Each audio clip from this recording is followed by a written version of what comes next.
everybody, and welcome to another episode of Fire Up. I hope we're all fired up tonight. I got a full house. I'm loving it. How are you guys tonight? Woo! Exhausted. Quote the nature boy. I'm exhausted. People got their tax return and are just buying a lot of stuff. I bet. Well, I got working for FedEx, it's got to be rough. Right. If FedEx and UPS joined, they'd be fed up. Right. I got you. Well, they first are coming to the bank to get all the money that they need to. So, yeah, I can tell you, big returns, lots of busy time of year. Yes. Oh, good evening, Mr. Michael. Hey, it's MDE. How you doing, brother? Well, guys, the World Baseball Classic, the USA gets in by the skin of their teeth with help because Italy took down Mexico. Let's talk World Baseball Classic. What you got? Well, I can't even remember the guy's name, but 3 bombs to seal the deal for Italy? Wow. And what's funny is his family is from Italy, and he immigrated to America to play baseball in America. And he says, "You're welcome, America." That's all he said in his interview. Are you talking about Vinny Pasquantani? Yeah. Yeah, Yes. from the Royals, first baseman. Is that why you didn't want to remember him? Because he's a Royal? No, I just don't remember names. I'm sorry. I'm old. Because there's 2 Royal. There's another Royal, too, that plays for Italy on that team. Well, and let's thank Aaron Nola, who tossed 5 shutout innings for Italy to, take that over Mexico. So we can't forget that. Samir, your thoughts? Yeah, I missed that game, but I heard it was pretty good. I did see a lot of the Team USA Italy game, and I guess Mark DeRosa came under a lot of fire. I guess I guess he missed was it a base running error at the end, or what was it that cost? Mark DeRosa had no clue what was going on. They didn't really try in that game because they thought they already clinched a pool berth. So they didn't really try. Yeah. And then they found out that Italy had to win for them to get in. Well, once Italy hit 5 runs, I knew we were in automatically. Right. Because Mexico had to score 6 to win, and 6 runs was too much. As weird as this system is, that's what it was. So as soon as Italy hit 7 runs or 5 runs, I was like, okay, USA is in, just based on run differential. Oh yeah. Exactly. And who do they play next? Does anybody know? They play Saturday. Canada, or Team USA. They play Canada, and I think we're talking about the WBC there, CPS or CP Sports Cards. Yeah, the World Baseball Classic, right? Yeah. Yes. I thought I saw somewhere that they played Canada. I think I think they play them tomorrow. Yeah. Well, they played Saturday for the first game. No, we're talking about the World Baseball Classic. A lot of people don't even know what's going on, guys. Yep. Actually, you know what? CPS Sports Cards, before this show, we had a really good soccer show, and we talked about the soccer portion of the Olympics. So if you get a chance to check out Sports Wrap prior to the show, that'd be a great episode. I had a great conversation with Dave Bradley, a really big-time soccer guy. So if you haven't subscribed to our channel, CPS Sports Cards, then please do so. But we had a really good show that lasted close to an hour and a half. That's why I pushed the starting time of this a little bit back. But the crew that we had, myself, Dave Bradley, and, of course, Cody Spink and Mike Santos, and, of course, Earl Kinsey was in the chat room doing awesome stuff. We talked about soccer in the Olympics, and you'll get a lot out of it for sure. It's a great sport. So yeah, there's your Olympic coverage, at least for tonight. I'll have other Olympic coverage on other shows as well. But sorry to interrupt y'all. I just want to make sure we address his question in the chat. Right. So the quarterfinals starts tomorrow. Korea takes on Dominican Republic at 6:30 p.m. Eastern, and United States takes on Canada at 8 p.m. Eastern. Go. And Saturday is Puerto Rico versus Italy and Venezuela versus Japan. Go O'Neal Cruz. He's on fire. He's batting like 565 or something. And then Sunday, the quarterfinal winners from two of them will be in the semifinals, obviously. So USA was the favorites going in. I'm not so sure they are now, but you never know. No, now they're woke up. Yinzer. Good evening, Earl. It's good to have you here. Any other thoughts about the World Baseball Classic? Anything you liked, you didn't like? I know Ronald Acuna is hitting like 308, though, like 114 OPS. You know what, Michael Edwards, that's a great comment. I want that one posted up here. I want to talk about this on my own for a moment. I'll turn over the rest of y'all. What an irony of Canada beating USA in WBC after the Olympic. That's a loaded one. Great stuff. You get a big time kudos for that one. I don't think it will happen, but you never know. That would be enough. Don't kid yourself. I think it's very possible that the U.S. lost to Italy to get their humble pie. I think it's time for them to wake up and realize that losing to Canada would be an outright embarrassment, considering the superiority of their players versus Canada. So, Michael Edwards, you don't think it will happen? I don't come on this show too often, and I like to come on more if I had my time did, but I hope I hope it does happen and you feel good about the result tomorrow, Michael Edwards. Thanks for putting that in there. That's a great comment. Yeah, because he's absolutely right, because baseball is America's pastime as much in Canada as their hockey is their pastime. No question about it. So if that happened, that would be very, very ironic, especially since, the Leafs haven't won a championship since 1963. Let me answer his other. I'm sorry, Candy. 1992, they won the Stanley. Or 93, they won the Stanley Cup. Which one is it that hasn't won it since 1963? Is that the Canadians? The Maple Leafs, I think. Yeah, the Canadians. The Canadians won in 92. They beat Gretzky or 93. They beat the Maple Leafs. I was talking about the Maple Leafs. They haven't won it since 63. It's been a long time. All right, so let me address CPS again in the chat room. This guy, I like this guy. I gravitate to this guy really quick. Here's what I suggest you do, CPS Sports Cards. Monday night, 8 o'clock p.m. Eastern Time, Candy. Join us for 108 Stitches Baseball Talk. I host a show.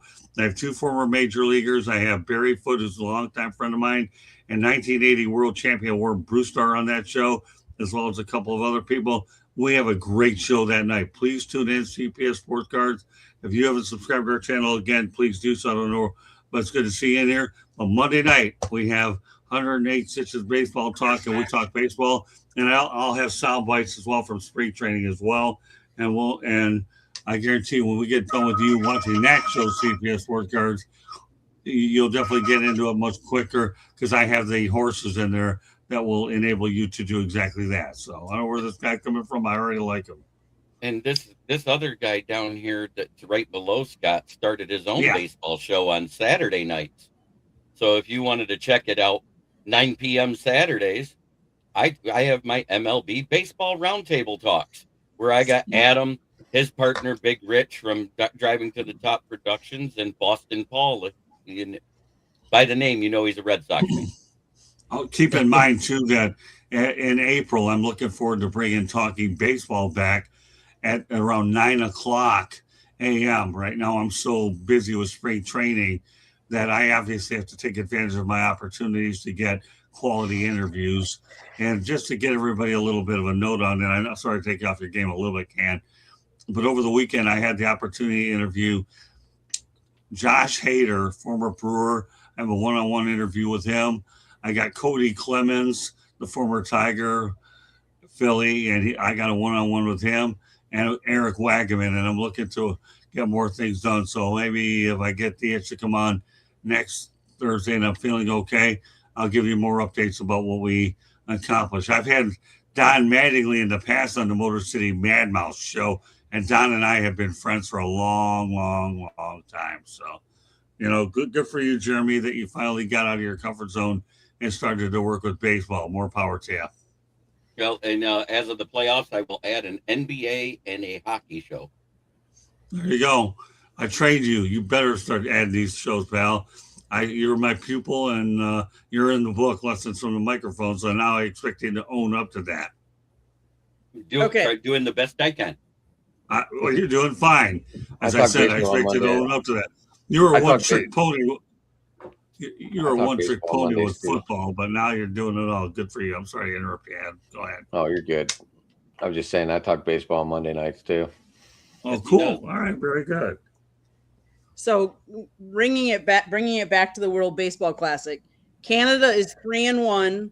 USA is 3-1. Canada's only loss was to Panama, whose only win was against Canada. So it'll be interesting. Canada was in Pool A. United States was in Pool B. So that's where they're going against each other. So, yes, it'll be interesting. That matchup is on Fox.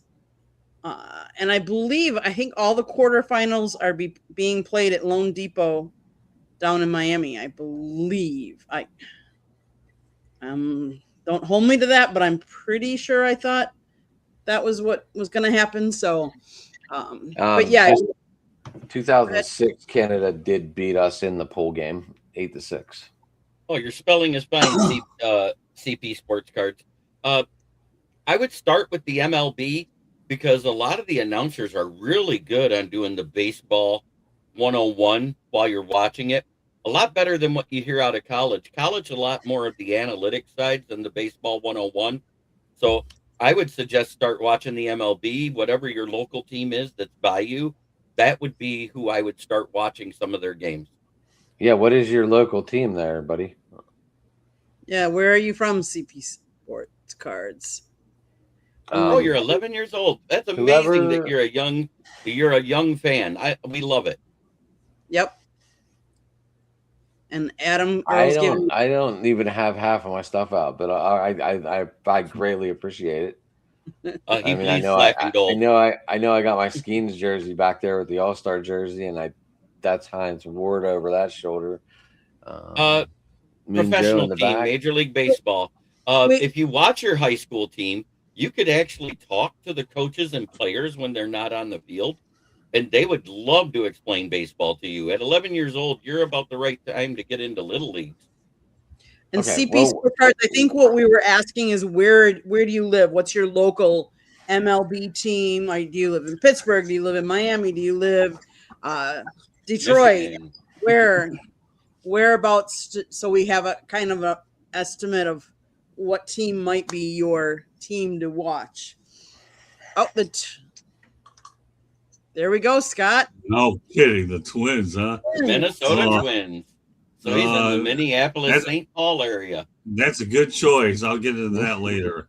Stay out of the show. Do you still do that My Town in here, Candy? I do. CP Sports Card. I'll incorporate some more hay into the My Town segment. I want to see their new stadium. I know it's not new anymore, but I still want to see it. Sorry, Candy, I interrupted you. Actually, we started off at the same time, so I just kept going. It's okay, no problem. No problem. So the Twins, are they still in Rochester with their double A team? Yeah, isn't that the Rochester Red Wings? Redbirds or Red Wings, one of the two. Yeah. Yep, I think it is the Red Wings. I don't know. And I know Jeremy's a Detroit fan. I'm a Guardians fan. Scott, obviously, you're a Twins fan then, Scott? No, well, not necessarily. But I got to tell you, I'm a Twins follower now because that's the way they treat me in spring training. I get carte blanche with those people, man. I'm just telling you. It's good Sports stuff. Card, I was talking about their minor league team. Their minor league team is in Rochester, New York. I thought they had a team in Rochester, Minnesota. No, it's Rochester, New York. Really? Yeah. They also have a single A affiliate up there in Minnesota as well. I believe they're called the Timber Rattlers. Yeah, that's interesting. You would think the AAA affiliate would be in Minnesota. No, the No. Double A, isn't that what it is? Or the It's in Rochester one is- Rochester. yeah. The Rays, K Rays. I mean, yeah. my lifetime association is always with the Detroit Tigers, and I know a lot of people with them. But keep in mind, I move around a lot. I've worked with a lot of different teams through the years, like the Dodgers, and I've worked with the Marlins as well. So I've gotten around a bit. So CBE Sports Cards, we were at spring training this last weekend. We actually went and saw the Phillies play the Twins. So we did get to see them. Scott interviewed. I don't know if you Yeah. can tell I'm a Tigers fan, but there's my baseball logo. Oh. All right. Well, while you're calling up the logo, Candy, so it is the St. Paul Saints in AAA, the Wichita Wild Surge in AA, and then the Cedar Rapids and Colonels for High A. So they don't have the Rochester team anymore. Oh, they did years ago. That shows you Yeah. how much older I am of all you guys. I remember years ago they did. And in fact, I'll never forget the time when I had throat surgery at the Mayo Clinic in Rochester, Minnesota. So that is my new network. It's the KCB Sports Network. As you can see, I got Pistons for the Pistons. I got Red Wings on each side of the shield for the Red Wings, and the Lions and Tigers in the middle. I am a 100% Detroit homer. Thank you, Adam, for the logo. Yeah, I like that logo. Ballrick, you've come a long way. Now I know Adams does good logos as well. That's pretty good work, Adam. Good for you, man. It took Is that Adobe or Gemini. Gemini? Nano Banana is the Yeah, program it that they was use. a banana one, but So- yeah, that took a little bit of we went through what, about 9 logos that night, Jerm? About 5 actually, but yeah. all like 10 minutes after the show, we were sitting there talking. He goes, "What about this one? That's close." So CB Sports Cards wants to know who all of our favorite baseball teams are. Mine is the Detroit Tigers. Being a part of watching that team in the regular season in the '84 He's got year, a Georgia Tech hat on. What team do you think it would be? that's the Braves guy up there. Atlanta. Jeez, I don't know. Oh yeah, yeah. Well, yeah, the Atlanta Braves. Yeah. Samir, I was Well, gonna I've say always that. been partial. I've always been partial toward the Tigers. Okay, Adam. So I have a camp in Ashtabula. So I've been a Guardian, or I was an Indians fan first. Naturally Pittsburgh, but I have a Guardians in summer because that's my AL team, and then the Pirates in the Central for the NL team. Well, let me tell you, I got a little story about the Cleveland. Many years ago, when I was working in Gastonia, I had a baseball job. Adam, I had an opportunity to hang out with Bob Feller for a few days, and he gave me he actually gave me an autographed picture, signed and everything. We got to know each other well. He took me out as a friend. Those are some good memories. So on Monday nights, I have Mark Trumba is going to be coming back on too. He was the PA announcer during the World Series years, from '95 to '97 for the Indians. What time does your baseball show run on Monday night? I usually do 9. Oh, dear. Okay. Well, if you ever want me to come on, if you ever want me to come on for a segment or so after 9:15, give me a shout. I'll be more than happy to come on for you. Cool. Yeah. I'll give you some stuff that I'm sure you'll enjoy listening to. I have a lot of stories about the game. So, have you been able to get to Lakeland to see any of the Tigers? You know what, Jeremy? It has not worked into my schedule yet. I'm trying, but I haven't yet. I want to this year, but when I could have a lot of ties out to that area, I haven't done it. Let me tell you what last week's, if we have time to give everybody a little idea what took place last week, okay? And that's this. Apply for the Phillies game. Initially got turned down, okay? But my request was Mattingly. The guy goes down there, talks to Don. Yeah, I'll be more than happy to do with him. So he takes that denial and turns it to being approved. Great, but here's the kicker. By the time he did that, I applied for the Astros and the Marlins, and now I'm approved for 2 games in one day. So Yeah, physically impossible. well, How far apart are they? yes Let's and go. no. So what How I far did is apart? I got the PR guy's cell phone number, and I rescheduled for this Sunday in Clearwater, and I was able to get to the Astros Marlins game, and then I decided to go to Fort Myers to take on the Twins, and I had my Friday and Saturday filled up. Nice. And now I'm working on this weekend's agenda. When I return next week or so, I'll be more than happy to go. I'm committing. Here I am for next week, but that's okay. It's after hockey. But yeah, I'll give you an update about the trails of the Motor City Madmouth and Candy over the spring training week. Yeah, So one of the things- the only reason why I asked, I wanted just to know if you had been able to watch any of that Kevin McGonigal this year. That kid's You know tearing it what, up. Jeremy? I have heard so many good things about this guy. I really have. And I'd like to, and I'm hoping I can at some point, but I haven't been able to yet. I'll have to see how things play out. If I can get to a Tigers game, that's my priority. If I don't, my plan is to get to take Candy to Tropicana Field. We'll see him in June for 3 games out there. Nice. Go They ahead, playing in Candy. Tropicana this year? Yes, Yeah, they finally got it finished rebuilt. So Yeah. let's not leave out the Reds, Michael. The Reds have revamped very well. Terry Francona has turned this team around to Ella De La Cruz. Their pitching staff, they got 4 solid pitchers on that roster. I know we have 3, but watch out for the Reds too. Don't leave them out of it. And the Cubs, they're just always there. Unfortunately, Candy, your team, I don't have much hope in your team. Milwaukee? That division. That's okay. Sorry, I always do. So, Earl, my team is Milwaukee Brewers. They spend not the greatest, but they've been in the playoffs. I don't know what 8 of the last 9 years or so. We have normally one of the youngest teams around. One thing I will say is Scott and I a couple of years ago were doing a spring training tour. So we went to Arizona, and we've actually been in all of the parks over in Arizona. So now we live in Florida, but the parks are not as close as they are in Arizona. In Arizona, they're about an hour and a half between all of the different parks. So you went to Glendale? I'm sorry?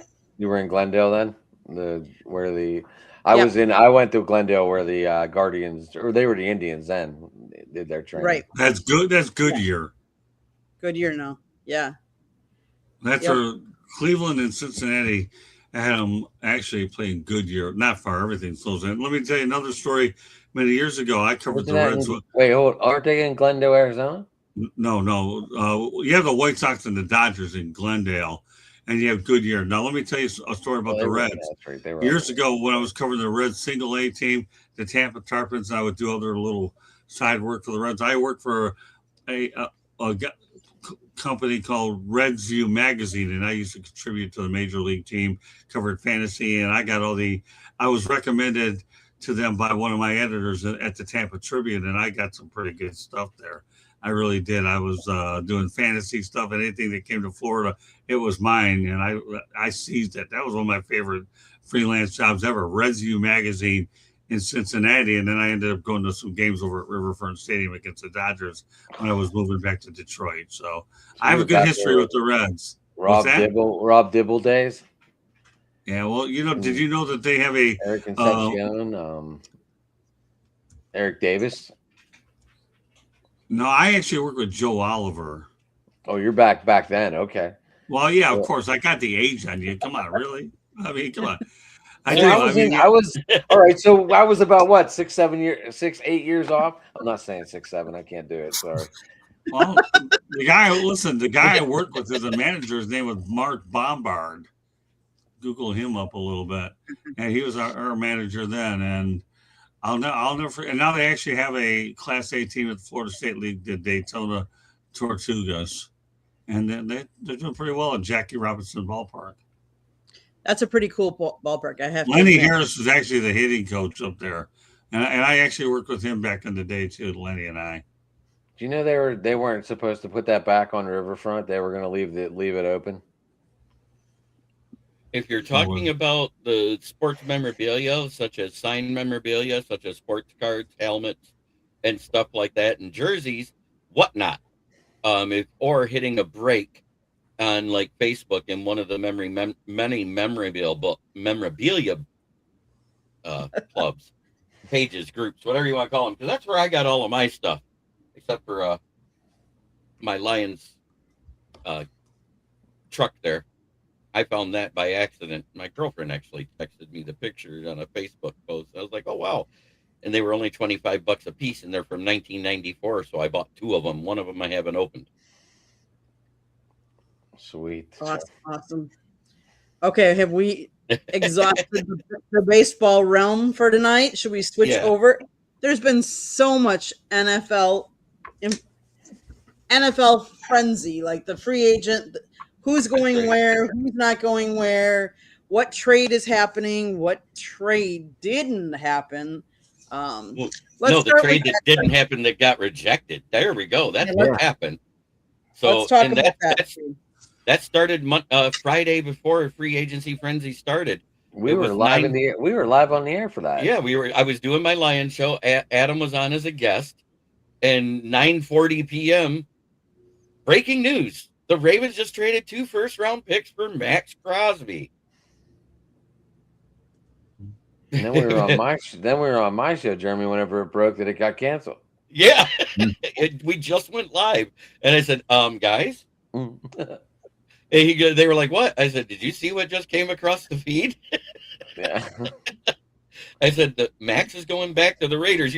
Everybody's like, what? They can't afford it. I was like, no, technically they could, because they had $116 million when they traded them. It would have created $27 more million in cap space after the dead cap and all that.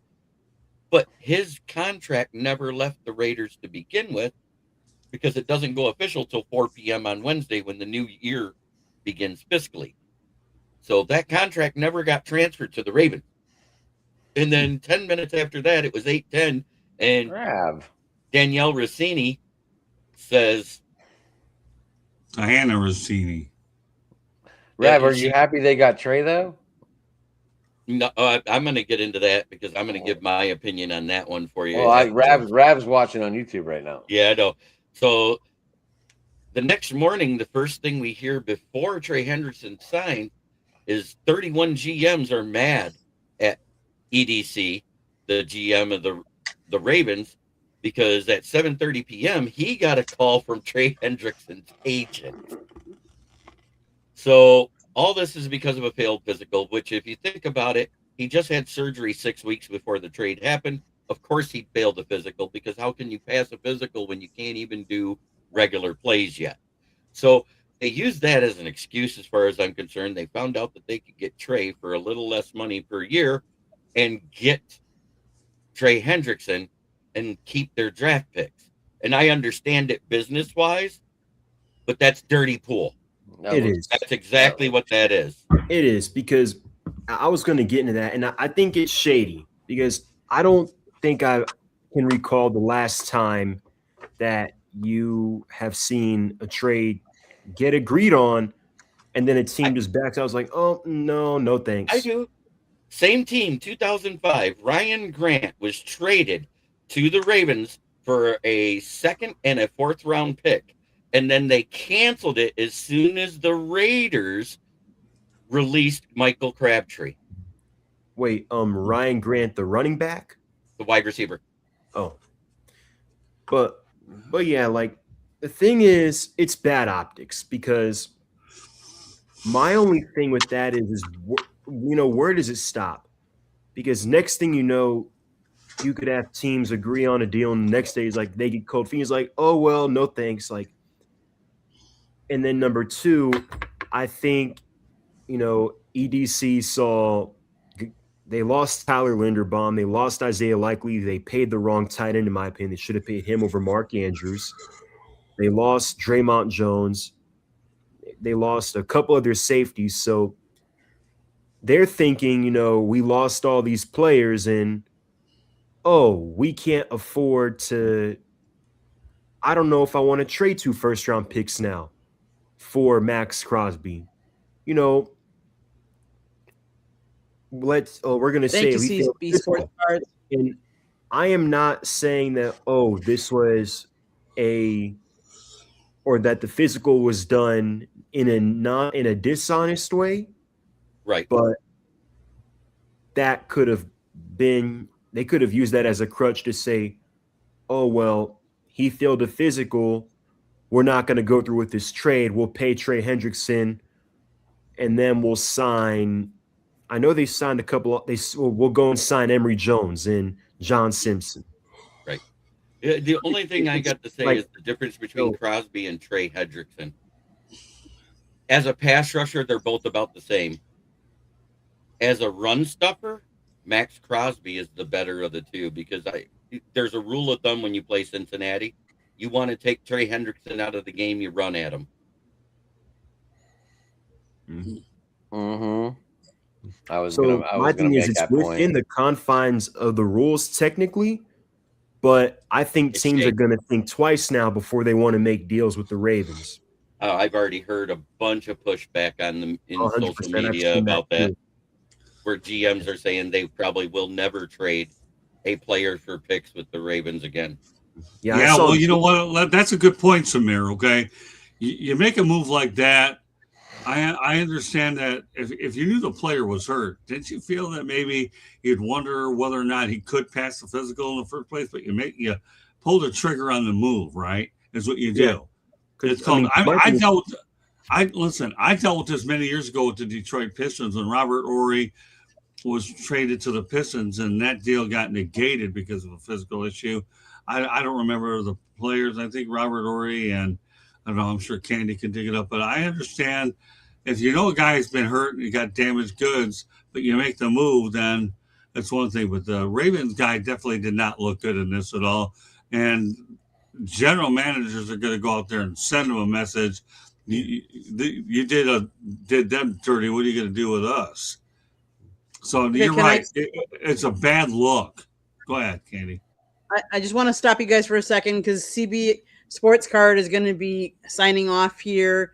Do any of us go live tomorrow? I know we don't. We have live programming Monday, Tuesday, Wednesday, Thursday nights. We do not do Friday nights. Jeremy, you do Friday nights? I do Friday nights, 9 p.m. I do my NFL show about the Lions. And I splash in, of course, NFL news, because when there isn't a lot of Lions news, you got to have filler to make it last an hour. Right. I don't know if I'll be on tomorrow night, Jerm, but I might be. If you're up to it, just shoot me a text. We'll be returning to live broadcasting on Saturday, probably in April, for a few weeks before we leave town, bringing back baseball at 9 o'clock. The football show is going to take a little bit of a break. Although we might do a draft show. I don't know. I'm not sure about that. Time will tell. But the baseball show. Go ahead. Sorry, Scott. That's all right. CBS Sports Cards. What I would recommend is that you subscribe to the 3 channels that we have here. South Florida Tribune's YouTube channel. Jeremy, what's your YouTube channel? I'm typing it in so you can post it on the screen for them. Adam, you too. And what you can do is driving to the Top Productions. Look you for the can dog. Turn on the notifications, so then you're notified when any of those channels go live. And if you're available to catch any of us, we really appreciate it. We appreciate you being in the chat room tonight. And absolutely. It's only 11. That's awesome too. That is Jeremy, exactly. What does KCB stand for, Jeremy? Kneecap Biting Sports Network. I still got to keep the kneecap biting in there. Yeah, that's true. I like that. KCB, kneecap biting. All right. And there used to be an old radio station out of Detroit called KCB on AM back in the day. Yeah. All right. Well, that's smart that you actually changed that. You know, I mean, in case Dan were to decide to go somewhere else, at least KCB is still a viable alternative, so you don't have to rebrand and later. It's still a link back to the Motor City. Yeah, exactly. That's okay.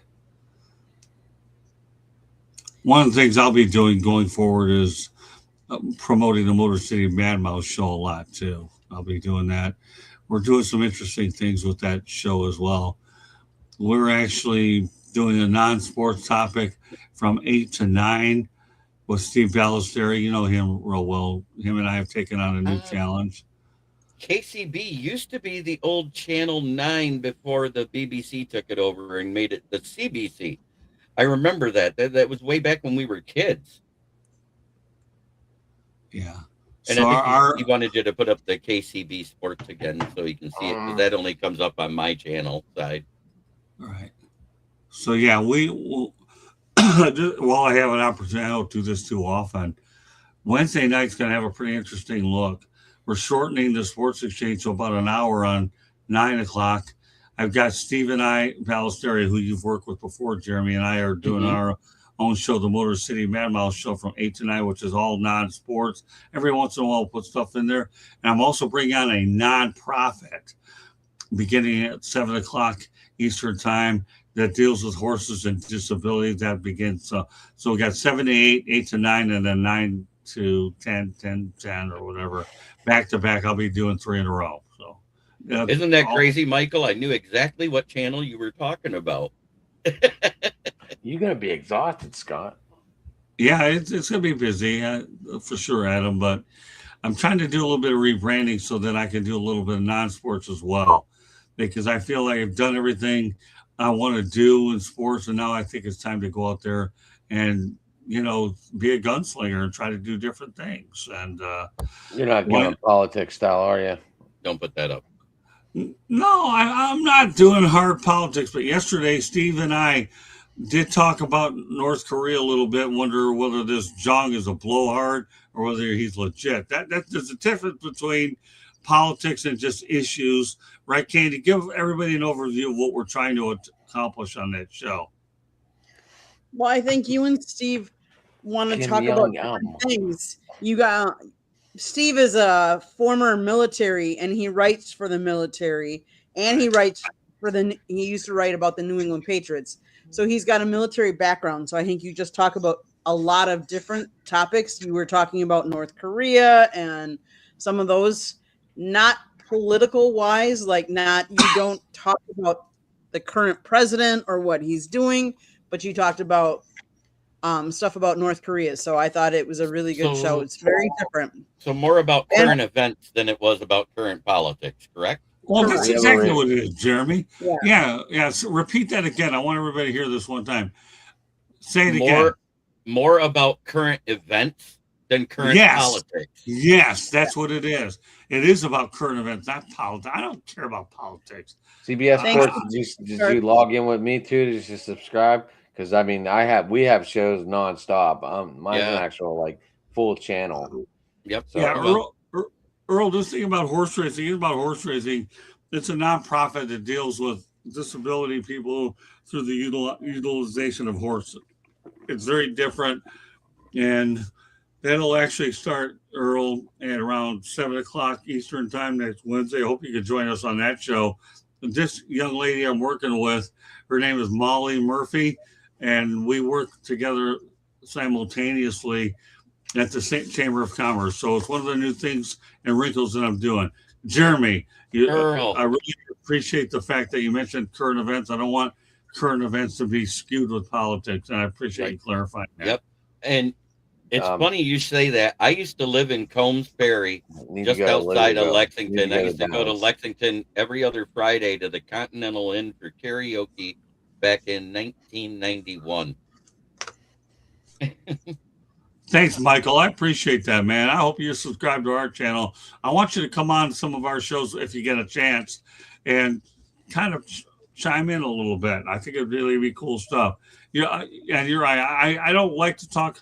It's not that I won't mention political figures, for example. Let me just give you a sample size of what I talked about yesterday about the Russians and all that. When we talk about the 1980 boycott of the Olympics, backfired when we got it boycotted in 84. Why do I know about that? I went to the 1984 Olympics is what I did, and the Russians weren't there. They in politics, we boycotted them, and they paid us back.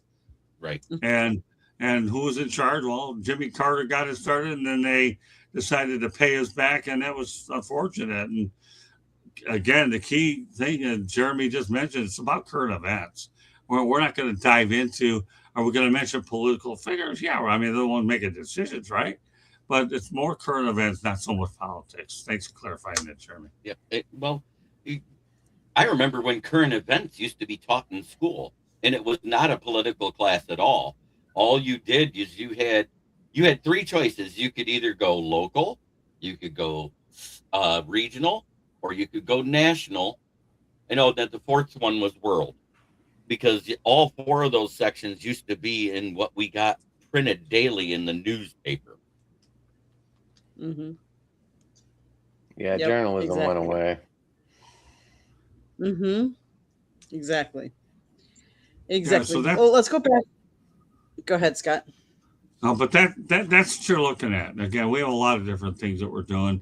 And as I continue to rebrand, and I'm going to more local chamber events and trying to find needles in a haystack. And don't get me wrong, that with Steve Ballesteri and I on, we can come up with some pretty good sports topics too. We're trying to get Bob Sochi right now. We're working on with the New England Patriots, the broadcaster that does a play-by-play for him, and Steve's good friends with him. So this is one of our Steve Ballesteri. Just so you know, we'll be writing the foreword for my second book, Lessons from the Microphone. He's going to be on there writing the foreword. George Acorn did it before. Steve and I.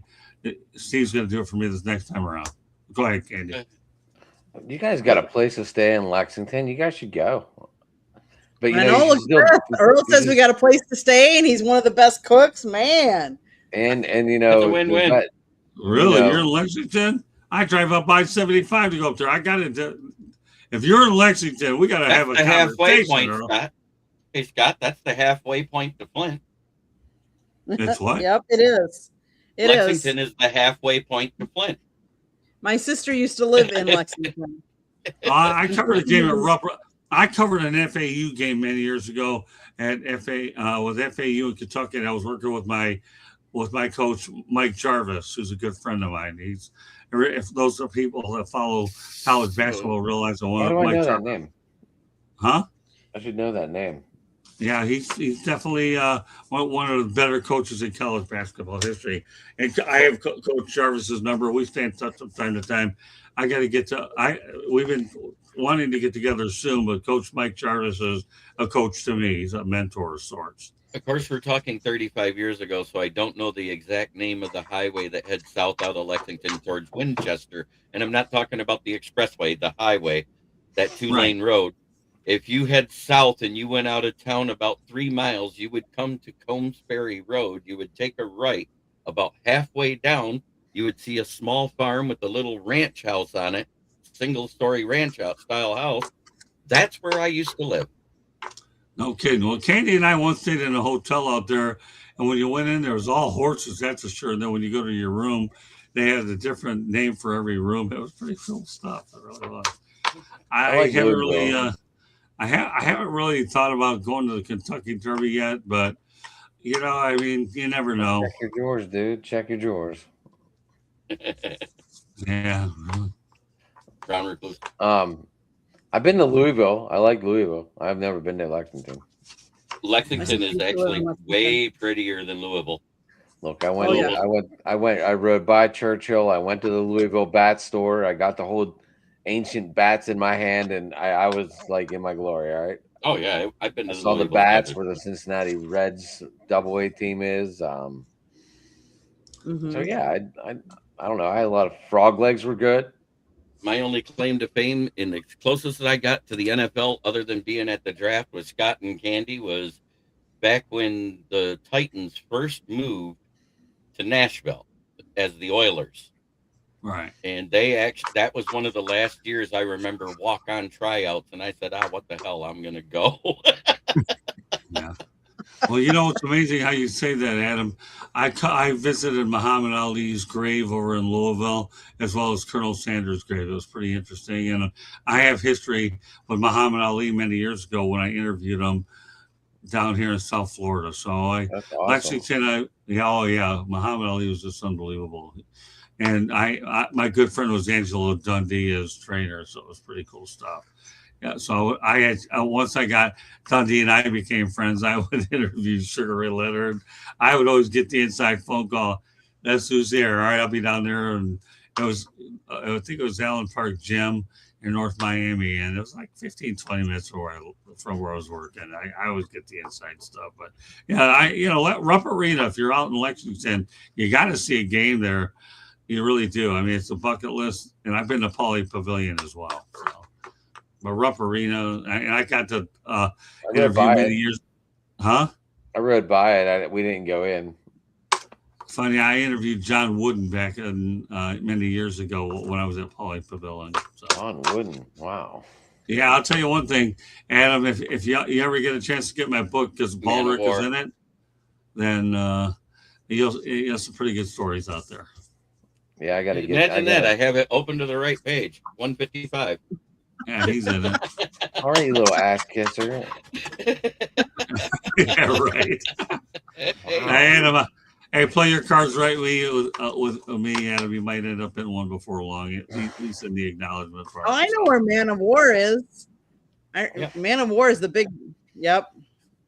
Man of War is the main thoroughfare in Lexington, and Boston is that road that is just next to the one that heads south by where my place was. Nice. Rupp Arena is unbelievable, Earl. It is. If you're up in Lexington, it's not a matter of if; it's a matter of when I catch up with you there. And then when I lived in Tennessee, I got to go see the Columbia Mules, that AA affiliate. Yeah. See, Kane, I don't know if you like having me on your show. I'll bet I turned your show upside down, don't I? It's the you just take change of pace. It's a change of pace. That's what it is. What's that? Exactly. It's a good change of pace. Yeah. Oh, thanks, Adam. I'll tell you, Adam. You're there. You go. You're my type of person, brother. I appreciate those kind words. But all of us are supposed to be experienced enough as podcasters to just say, okay, this is the way it's going to go. So we just revamp the show. We just go with the flow. Fly. That's yeah. I don't know. I feel like I'm turning this one upside down. And it's your country club, and I'm just throwing all this stuff at you guys. I don't realize anyway. Well, so you're the real commander in chief. We just follow. Oh no, you guys are equal teammates. Sorry, Jay. Go ahead. So, what is our most surprising cut that happened just before free agency started? Which one was the one that took you by surprise? Surprising. I'm curious to see what Cam Hayward's reaction was tonight when Connor Hayward got signed by the Raiders 2 hours ago. In regards to surprising, usually there is a couple surprising cuts each year. This year, you got a question, Samir. How do I feel about Tua as a dirty bird? I don't like the concept of Tua in Atlanta, I think, for a couple of reasons.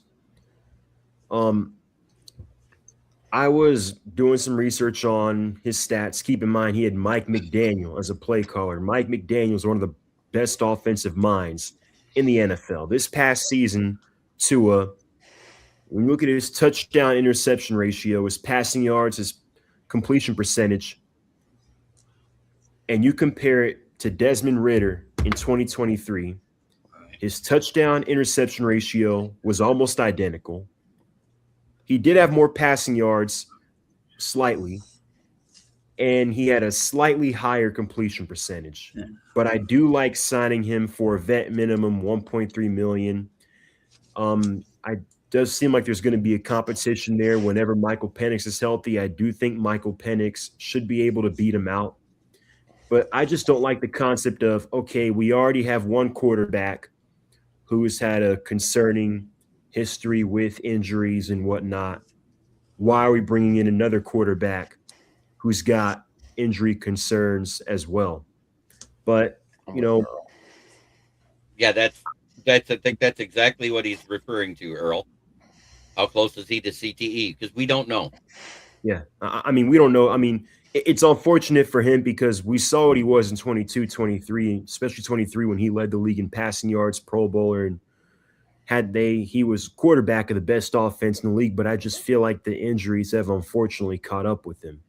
But look, if he's going to be Michael Penix's backup, and this year we're going to find out what Michael Penix is and what we need to do in 27, I'm fine with him as a backup then with that number. Like when we signed him, it was like, okay, whatever. He's likely going to be a backup. So Is Kyle We'll Pitts see. still on the Since we're Falcons? talking, go ahead, Jeff. Sorry. Is Kyle Pitts still on the Falcons? yeah, he has been franchise tagged. Okay, Yeah. that's right. My question is, who they got rid of Mooney? So who's going to be your number 2? Who's going to be Bijan's side? Yeah, Light or so- Thunder? Because Algier was a good mix into this mess. Yeah. So Yeah, I was gonna what say- kind of feelings do you guys got? Yeah, it's unfortunate that we couldn't bring Tyler back. I know Tyler. I thought he was going to get paid more than $6 million 2 years. It seemed like, from what I know, Tyler wanted to be a lead back, and that unfortunately wasn't going to happen here. He's not even going to be a lead back out in Arizona. This is why this is confusing me. I mean, he should be. He's better than James Conner. Trey Benson. Wait, he's better than Trey Benson. We'll see, but I mean, I don't know. Yeah. But with that being said, they did sign Jahan Dotson to a 2-year deal around $9 or $10 million each year.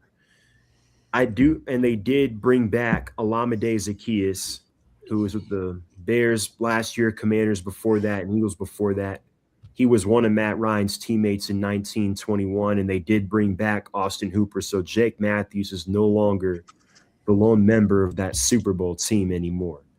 But with that being said, I do think we are definitely going to add a wide receiver in the second or third round. There's a lot of good wide receivers in this class. You've got Zachariah Branch, who might be in that area, Jeremy Bernard, KC Conception. I'm looking at one more. Who is it? You have Jacoby Chris Lane. Brazzell from Tennessee, and then you have Ted Hurst here at Georgia State. So there's going to be some wide receiver talent there. I think we'll add there, and I think we are going to add a running back in the late rounds in the draft, maybe in the 6th or 5th, or they might go and try and sign one. I know Kevin Stefanski did coach Nick Chubb for a while in Cleveland. That might be a cheap option there. Sean Tucker, he is a restricted free agent with the Bucks. He had 9 touchdowns, over 4 yards a carry. He was been the third back. Wow, he was stuck behind Bucky Irving and Rashad White, and then when Bucky Irving got hurt, he got to play a lot and made the most of it. So if we can give him an offer that I don't know if the Bucks could match, maybe $3 or $4 million, I think he would be a good backup running back there. How excited were you whenever Mike Evans went out of your division? I was glad. He killed us for years. For years. But we've got Tedero McMillan in Carolina to deal with now. So I can only imagine. And What Matt other move Diabuca. surprised you guys? Adam, what move surprised you? The Michael Pittman move. That surprised me. Like, I knew we needed a number 2, but Pittsburgh's always been what? Draft. Mm-hmm. So Omar Khan's taken this to a different level lately, and he's been able to snag some free agents. I like the Rico Dowdle signing as well. Warren and Dowdle, this should be a good combo. And I want to see Will Howard. I want to see what he can do with this offense. I don't want to bring back that guy.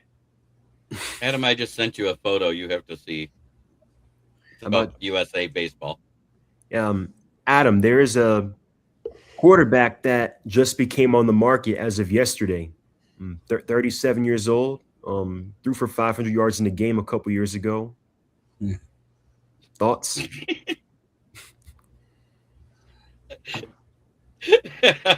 I couldn't help it. I had to send that to you. I had to put it out there. That was a great play by Bobby Witt. I don't care. That was a great play by Bobby Witt. I'll take that as a no. No, I want to see Will Howard. I mean, obviously, if you could bring him in for a backup role and let him know that he's going to be a backup to serve and teach, then bring him in. That's just me. Scott, what move has surprised you in the free agency? I'm going to go a really interesting direction. Here's the thing that really surprises me. Why the Detroit Lions can keep chopping away at cutting Taylor Decker's salary when they should have just paid the darn guy. And I mean, I don't know. Again, I'm just giving you my opinion. I'm not as close to it as you are, Jeremy. But this is free agency. Okay, everybody's looking. The roster turnovers here. Again, unless there's something to do with injuries, history, or whatever, and that's why they decided to do it. I get it. Okay. So he has been dealing let with. Me finish. Well, let me finish. She's asking me, and I'm going to tell you.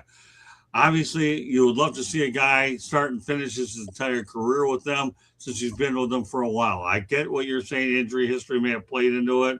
I don't know if the upgrades are better than the holdovers or would have been holdovers. I follow it, but I have to follow things nationally, Jeremy. I don't follow the locals as much as I'd like to anymore. But to me, he's still a core player. But again, I don't know about the injury history. So that to me, the Lions, to me, you just see if they're going to continue to spend money to keep some of their better players. They have a lot of them. So I'll be curious to see how this plays out. So, Cammy, you better pin Michael's comment there. You know, he's saying he's going to shave his head if Decker signs for over $2.3 million. Well, guess what? I've seen Michael Edwards. It's not going to take long. But anyways, the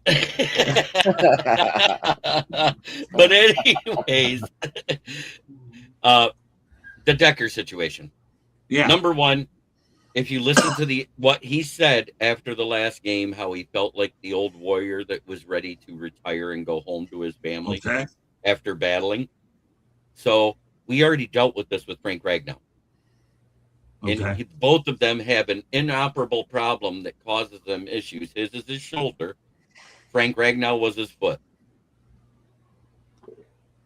So he goes and he says, I don't know if I'm going to come back. And then just before the end of February, he goes, I'm coming back. Right. So they said he was due over $20 million this year as a tackle. He didn't play at a $20 million tackles level the last 2 seasons. He's given up more sacks, more pressures. So he asked for an extension. So they said, yes, we'll give you the extension, but you have to restructure to clear cap room because we're over the cap. We have to be cap compliant by March 13th. They wanted longer before they had to restructure Goff is what it was all coming down to. And they were trying to cut him down. And a restructure does not technically mean a pay cut. You get the money turned into bonus, and it's given up front instead of in each game check. Well, yeah, you rob Peter to pay Paul, basically. Right. So he was still getting the same amount of money, but he made it sound like they were asking him to take a pay cut. Okay. That's why I'm asking for clarification. So when he declined it, they said, okay, fine. It saves money to get rid of you then. Okay. And it comes down to the business decision end of it. You're not playing to the level that you were when you earned that contract because you're paid by your past history. Now your past 2 seasons, you're not playing at that level anymore. You don't deserve that much pay. Okay. For the season. Fair. All right. Fair enough to me. I mean, again, you follow it more than I do. All I do is get table scraps and make sure I got enough of them. I hate it because I wanted him to retire a Lion. Right. I was hoping that that's what he was doing because for me, that would have saved more money in the long run and saved a lot of heartache and a lot of this animosity that was put out through social media, through the press, because the press is so opinion based anymore. You don't know which one's actually telling the truth. So here's what I have to deal with week in and week out. Okay. I have to focus on 32 teams. Okay. And college teams. I do. I've got the Miami Hurricanes. I have Florida Atlantic. Okay. I have contacts with the Michigan Wolverines. Part of what I'm going to do, all right, so let me go ahead and make an announcement here with you guys, obviously, here on the national side, too. One of the things I've decided to do, and I want everybody on this panel to pay attention. If you have any questions, please let me know. Nothing's happening to the network. This is a personal decision by me to do 70% non-sports and 30% sports. That doesn't mean that I will not do podcasts tonight related to sports, as Jeremy alluded to the current event part on Wednesday, and then the nonprofit is something I'm doing to add to it. Why am I doing this? Okay. when you feel like you've done everything in this industry that you can. A lot of the PR people these days are just not as good as a lot of my friends that have walked away from the industry. You want to be able to rebrand yourself, say, I've done everything I can do. It doesn't mean I won't do other stuff and in sports. I never said that, okay? Right. But when you look at people like Bryant Gumbel, for example, who's gone into the Today Show as well as his NFL bracket, and the list goes on and on. You know what I mean? I'm trying to find Michelle Tafoya walked away from a good job with NBC to try to run for a political thing. And I'm not talking political. I'm just talking about different things. There comes a point in your life where you have to feel good about what you've done and you want to rebrand yourself and challenge yourself to new things. And that's what I'm in the process of currently doing myself. Again, this is not the network. That's why I'm doing different things. Like when I was doing things, Sports Exchange, and that's going out there and using non-sports topics, I was kind of getting the itch to do it. You know what I mean? And all of a sudden, a week ago, 10 days ago, we need to do this. So I'm combining the Motor City Mad Mouth in addition to the South Florida Tribune. The Motor City Mad Mouth will be where a lot of my one-on-one interviews go. In addition to those opportunities, and top of what I'm going to do as I continue to write, and to the conclusion that I've drawn. Michael Edwards, you're an awesome brother. I would love to be able to go out there and see you up here on my show, so I could tell you you're awesome on a lot of them as well. So if you haven't subscribed, please do so. But please be a contributor in all chat rooms, because there's one word that describes you, Michael Edwards, class, CLASS exclamation point. And that's that. So that's what I'm in the process of doing. Are you on Facebook? Pardon me? Yeah, I am.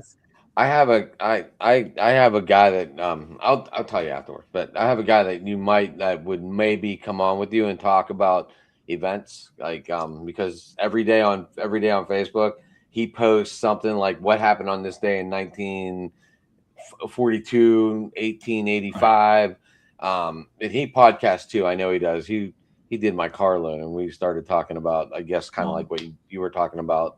And he's like, follow me on Facebook. I do all kind of questions every day, try and answer them. Yep. Yeah, well, Earl Kinsey says it best out in the chat room. That's growing my portfolio. Earl, that's exactly what I'm doing. I am. Kind of like what I'm doing with my show, expanding to other sports. Well, it's that's the same thing. That's what you were coached to do when I took you under my wing to begin with. Now you've begun the process where you're able to do it. I didn't say you had to start it right away. You established your niche on the gridiron, and now you've taken your experience over time as your brand grows, and you're doing it. That's all that matters. Jeremy, it's not about when you do it. Right. Initially told us about when you do it. It's all about timing. Yeah, and Adam, feel free to stay on afterwards, or if we're friends on Facebook, whatever, I'll be more than happy. And Adam, I'd like to bring on a show or mine or two at some point if you're ever interested in coming on. I'm always interested in coming on. That's not the problem. The problem is, do I have time? Oh, no, I get that. You have an open ticket anytime you want Adam to come on my shows as well. But yeah, I mean, because I'm too long-winded. I wanted to talk about. I wanted to remember Tom, and then I was gonna say something else too. Oh, what about like Lanny Fratteri? Have you ever had him on, or ever talked to him, Scott? Yeah. Have you ever talked to him? Who? Lanny Fratteri. He was the Pirates Keller guy from '74 all the way to 2009. Who's this guy? Lanny Fratteri, the Pirates announcer. No, I haven't talked to him before. He's a good guy. Well, yeah, line me up. I'd love to have him on there. Absolutely. I'd love to have him on again too. Don't worry. That's okay. Well, whatever. Anything you want to do, contacts. I'll be more than happy. We'll see. We'll make it work. But yeah, Jeremy, more power to you. You know, you're rebranding. You're doing a good job. Samir, you got nothing but potential. You're gonna do whatever the hell you want anyway, because your potential is off the charts. And I see what you're doing, Adam. And me, I'm just out there. See, one of the reasons behind that too is I've been in the business 47 years, and my goal is to stay in the business until I've been in it 50. I'm 3 years away from pulling this off, and I needed something different to help me get to the finish line. Amen. Just don't get sucked into politics, Scott. Keep it as open But oh, that's what I was going to say. Like you could bring, you never know, you might bring more people into your sports world that never even knew you did sports because they caught your political side, or Well, your topic show, whatever we'll call it. well, Topic show. well, here's the thing. Jeremy hit the nail on the head. It is about current events. Let's not make sure that we misunderstand politics versus current events. You may be talking about political people, but we're talking about what's going on overseas with the Iran situation. And I've always said they've been a pest to us anyways. So our current president has had enough. And if anybody were to watch that show, and Steve Ballesteri is the right guy to do it, he's been in the military and all this stuff. He makes things, brings things to light a little bit. No, I don't care about politics. Although I have to admit to you, I've interviewed Jennifer Granholm of Michigan many years ago, Governor Bob Graham, and who else did I interview? There's another governor that Bob Graham, Jennifer Granholm are the two. But I do have a desire, though, I won't kid you, to go ahead and talk to Ron DeSantis and only ask him about capital punishment because Florida does do it, and he's trying to clean out death row. I don't care about the other stuff because there's certain issues that people, are curious about. So I will say that is a goal I'd like to get to him. When and if I can pull it off, that's another situation. I don't know. I'd like to try and understand the Disney situation a lot better. What's that? I don't want to understand it at all. What's that? The Disney situation down there. Disney? Yeah. That sounds like a fate for like a. I'm not smart enough to understand that one, but again, Jeremy nailed it. It's all about current events. But there'll be a lot of sports stuff on that show too, though. Steve and I aren't getting away from what we're doing. It's just we're trying to expand on what we're doing. Right, but I mean, like I was just going for the crossover thing, kind of like when the NFL brought in that blonde, and all of a sudden a lot of her followers came into the NFL and picked up on it a lot more. Right. Well, I agree. Earl, I want to thank you for your service. He says he had a great military career. Thank you. Adam, I think the whole thing I'm trying to do is we'll keep sports on the Motor City Man Mouse Show if a good guest comes on. You follow me? Because Steve has contacts in the New England area, and we're some things that we'll do. And it's the only time he comes on with me.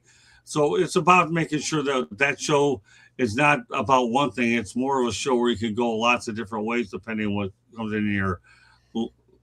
into your path during a given week. You know what I mean? Right. So, I mean, that was a lot of fun in Boston doing the Paul Revere walk. You follow the trail. I had a lot of fun doing that. So we do have a little bit of sports news coming out of Atlanta tonight. David Pollock announced that his wife is cancer-free. I saw that. Very nice. That's good news out of the retired sports world. You know what I mean? We're so used to hearing the bad.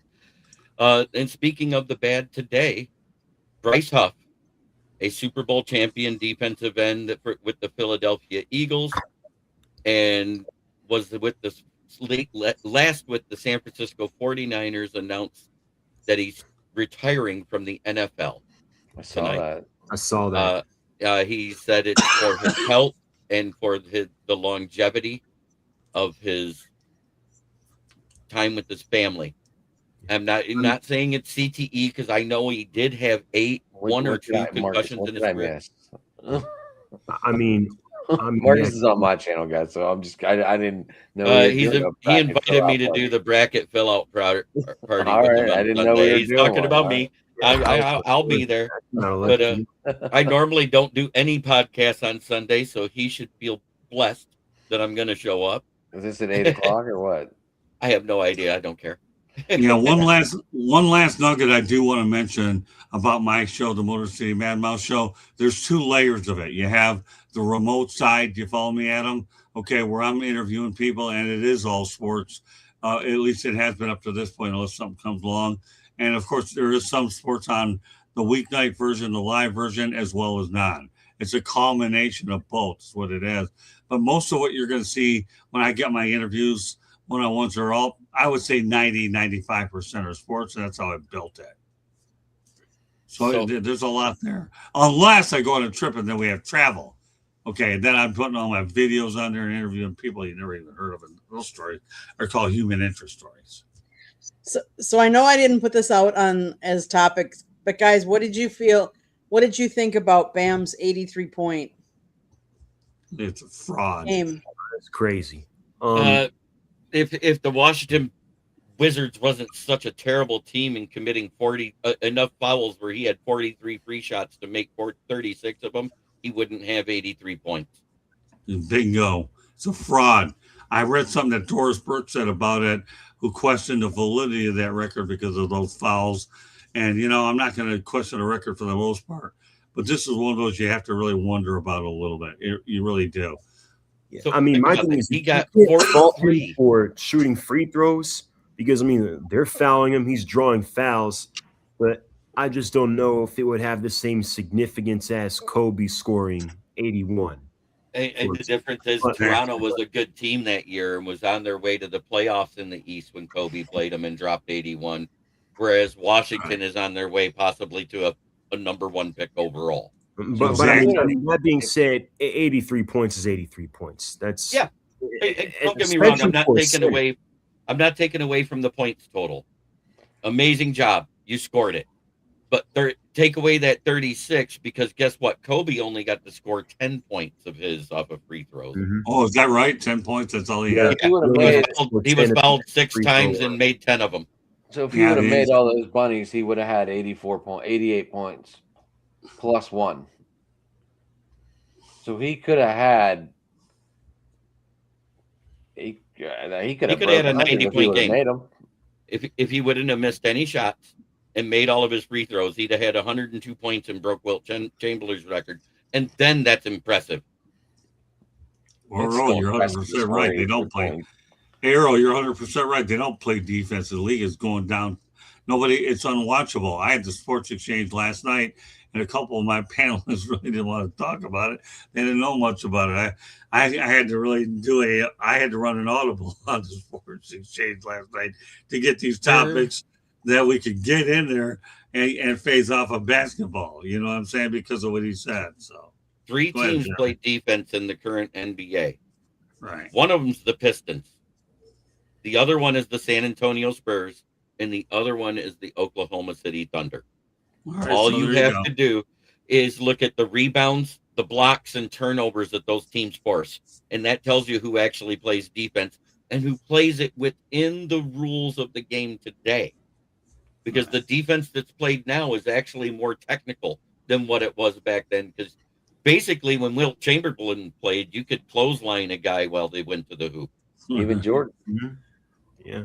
Mm-hmm. And Jeremy. Yeah, just ask Bill Lambier how much he liked slamming Jordan to the floor. I was going there. Okay, Jeremy. I covered the bad boys. I know what defense is like. It's not even entertainment. It's not even entertainment.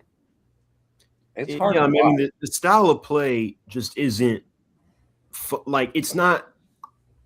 I would say like outside of watching the Hawks, it's not like I'm not tempted to sit down and watch a regular season NBA game. And I feel like the style of play is the same. Everyone shoots threes. Like even the big men now shoot threes.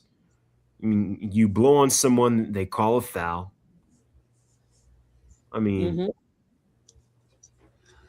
but yeah, have you ever done a show where the majority of your key analysts don't know much about pro basketball? They probably don't care. Then you have to change it right in the middle of it just to keep it credible. That's the first time for me, but I'll tell you the people that did and let me know, which is okay. The show went okay, but now I know what they're able to do, what they want to talk about, so it's easy to make adjustments going forward.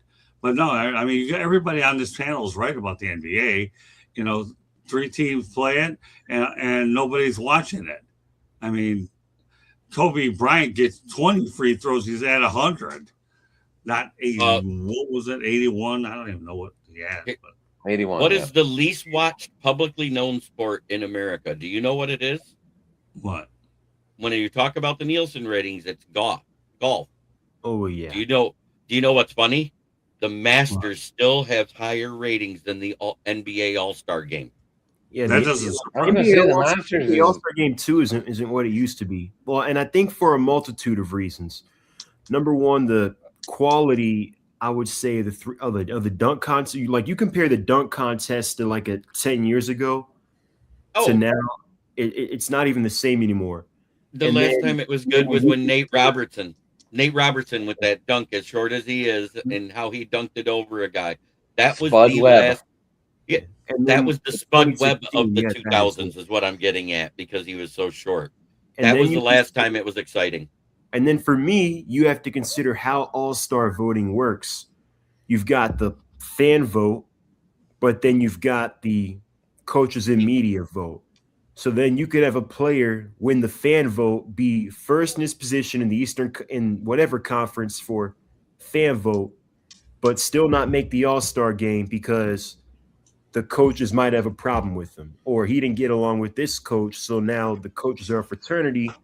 Now the other coaches are going to, side with that coach and not put him in the All-Star game. Yeah, There's a lot of relationships and who you know. That progression that he put there. That Michael Edwards when he did that on that comment. Wouldn't WCLA or UCLA, Bird, Magic, and Jordan, LeBron now? That's my problem. LeBron is one of the best dunkers in game you've ever watched when he's not flopping. Yet he will not perform in the dunk contest.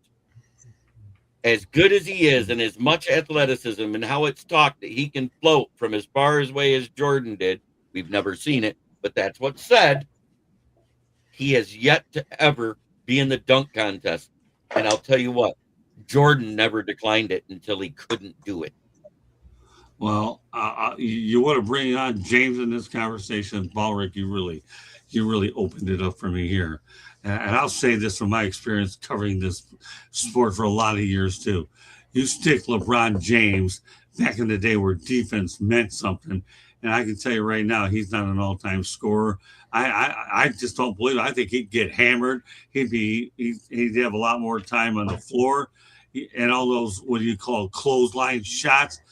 LeBron James would be like spaghetti noodles when the old time. Dennis Rodman. Yeah, Dennis Rodman too. Was a good friend of mine James Buddha. Yeah, well, I'm not going to disagree with that sentiment because Larry Bird.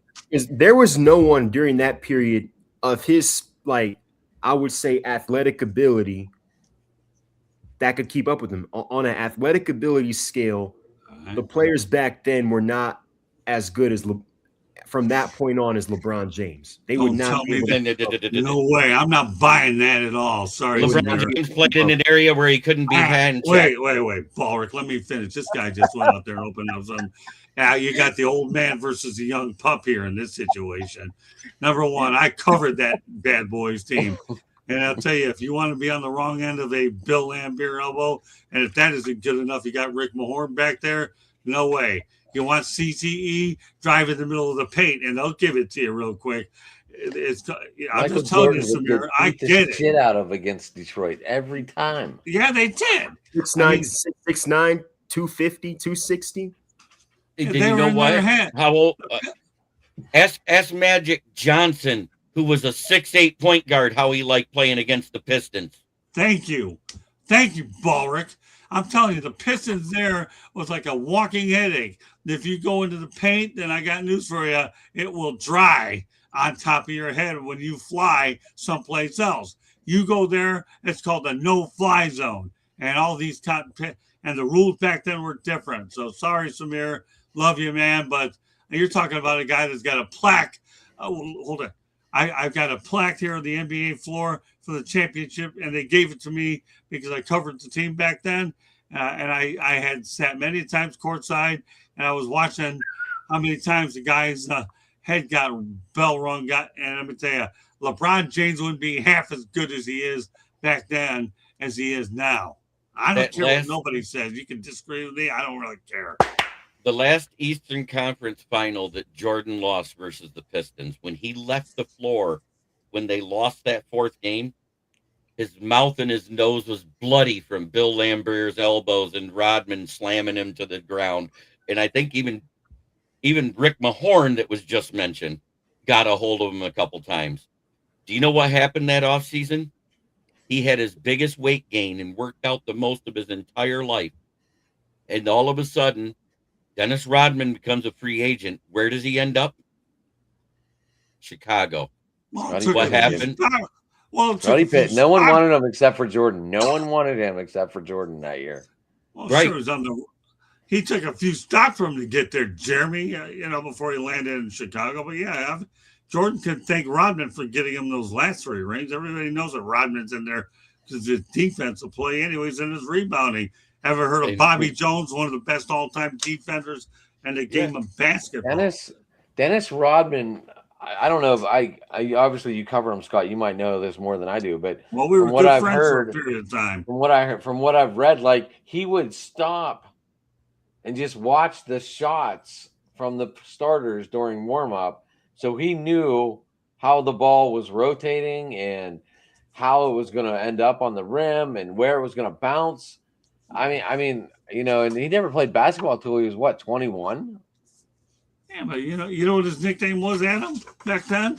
The Worm. They called him the Worm. He was all over the damn place. Yeah, he was. Yeah, his name was the Worm. I mean, this guy used to pile up rebounds faster than you can imagine. I watched it with Mel too. And you know what? I got into a situation with Bill Laimbeer at the Boston Garden. Bill and I didn't like each other. I never cared about this guy. Why do you think he never got a sniff or higher? But Bill Laimbeer, it was like, 2 people that didn't quite get along, him and I. So one day, I'm walking around out the Boston Garden, the Pistons locker room, and I'm talking to Rodman. Laimbeer opens his big mouth right in front of Dennis's eye. So you know what I did? Because Dennis was right there to back me up. He always backed me up. We went bowling together. We did all kinds of crazy stuff. So I said, Bill, let me ask you a question, because now I got pissed, okay? You get me mad. I don't care if I'm in a cotton picking locker room or I don't mean nothing. Bill, just because you have enough to make your car payment doesn't mean I have enough to make mine. And you tell that to him right to his face, and Dennis said, that's when Dennis got mad. Hey, Bill, get out of here. Beat it. And Laimbeer looking at him, yeah, he left. And then I got my time in with Dennis. At that time, I suffered a torn ligament to my left ankle because I was skiing on Christmas Day. So I was limping around the Boston Garden with a cast on, and at times I had to use some crutches. But I was in a walking fiberglass cast because I got in a ski accident on Christmas Day, the same night Billy Martin was killed. And I actually covered 2 games of the Boston Garden. I had the Pistons and the Celtics, and I covered David Robinson's first appearance over at the Boston Garden. It was unbelievable. So I MDE. And by the way, I have a new nickname for the NBA. It's called NDL, National Drama League. Yeah, that's the new version. It hasn't been the NBA since they took away the hand check. No question about it. So, Candy, you got a couple videos you're getting up at some point, I hope? I was just going to ask you if you wanted me to go to. Let's go to. This is going to feed Ballrick and all you. Yeah, these are going to go to people like Ballrick and all those mock drafters. I still don't care about mock drafts. They don't interest me. It's a guessing game. But I'll tell you what, I got 2 hidden gems. Candy's about to play them. Go ahead, Candy. So these are from the Senior Bowl. These are 2 interviews Scott did. The first one we're going to do is wide receiver Devin Vossen. He actually played for South Alabama, so he was in his home stadium. Let's go to the tape. All right. Hello, everybody, and talk to you for a moment. All right. Hello, everybody, and welcome to another edition of the Motor City Man Mouse Show. My name is Scott Morganoff. Pleased to be joined by University of South Alabama wide receiver Devin Hoyson. Tell me, what's it been like for you being able to do the Senior Bowl in your own stadium? Yeah, I mean, it's been awesome. Like I've been telling everyone, I've been watching this Senior Bowl game in the stadium for the past 4 years. I got to see a lot of guys that sit in the same room as me come through here. So every drill we're doing, all how the process is going, how the practices ran, I've seen it for the last 4 years. And then just being in an environment that I've played in for the past, 6 years, I mean, I kind of have an unfair advantage, compared to everybody. Well, it's funny. When I think of USA, we all think United States of America, and now we think of the University of South Alabama. How do you like the way those three letters correlate when you talk about USA and United States of America, University of South Alabama? I mean, it's funny because sometimes, like you can see, you can be walking in the airport in California and see somebody with a USA hat on. You just it just gives you like a little thought of, maybe that's for the, the United States, but maybe it could be for South Alabama. So, I mean, it's funny, just seeing a lot of people like wearing USA stuff because, we're the same colors. Sure, I couldn't go ahead and help not point it out to you, right? Yeah. So let's talk about what you bring to an actual NFL, UFL, or Canadian team. What is it you bring to the table that will allow you to become a good pro player? I'm just a ball player, whether that be on offense, defense, like Richard Sherman, I'll flip sides, it doesn't really matter, or special teams. I just want to be viewed as a valuable player in the NFL. So it doesn't matter what team I go to, every other team in the NFL is going to know that I'm a valuable player to the organization. It's pretty neat to be able to play in the Senior Bowl, in your hometown, so to speak. What's it been like being able to do it in front of people that really deeply care about you? I mean, it means a lot. When you go to, away games, there's not a lot of people there for you, and, you feel that way. But when you're here and you have, see people on the side that old coaches, like I saw Kane Womack yesterday, I saw Coach Platoon from Mizzou today. So just seeing all the people that, helped me grow and get to this point, it's awesome. Now that the Senior Bowl experience is over with, what's the next thing that you're going to do? You have the pro days coming up, the combine, obviously, and the draft. Take us through the progression. Yeah, so I'll just go back to pro day training back at Exos, and then, just from there, just keep going, keep working. All right, well, listen, I appreciate you being on the Motor City Mad Mouse Show. I look forward to hearing about you in the draft, and don't forget us down the road. Thank you. Appreciate it. All right, there's your first one. Any feedback across? Well, everybody, thanks. Sounds like a very good and modest young guy. Yes. What about you, Adam? Do they not wear the knee covers anymore? Some do, some don't. I don't understand that approach, but that's just me. But then again, I grew up where knee pads were, needed in sports. Very good, Scott. That was a good interview. It was quick. Might want to bring the camera up a little bit. You want to get your head and you kind of want to be more head level. Just saying. Oh, Yep. You're catching candy on that one. That's okay. That's okay. Well, That's okay. probably the top of your head was cut off, and I was like, "That's not good." Why was that just the on here, or is that totally cut off, Candy? No, I think that's just on here. I think that because when I was moving my mouse up and down, I think it didn't show the whole screen. That's why. Okay. When I all right. down I was just curious. I was like, why does it look like their head's cut off at the top? Well, it's not ISIS. Don't worry about it. Oh. Samir, your thoughts? Anything? I'm nothing. Okay. You don't have nothing on that? You didn't learn nothing? Kidding. We're going to go to the next one, okay? Just busting your chops, Samir. So the next one is a running back from Florida International. And this guy, T.Y. Hilton, played at FIU once upon a time. Okay. And Mario Risbol coached there. T.Y. Hilton. Okay, let's go to this one. Let's go this. Please be joined by FIU running back Tejon Owens. Glad to have you. Nice to be here, sir. And all right, let's talk about the fact. Well, number one, you have the Miami Hurricanes in your background. So, what were your thoughts about what happened with the Canes, and were you to do pretty well? Did want them to do pretty well. Got a couple dudes I went to high school with. That's there. So happy that they was.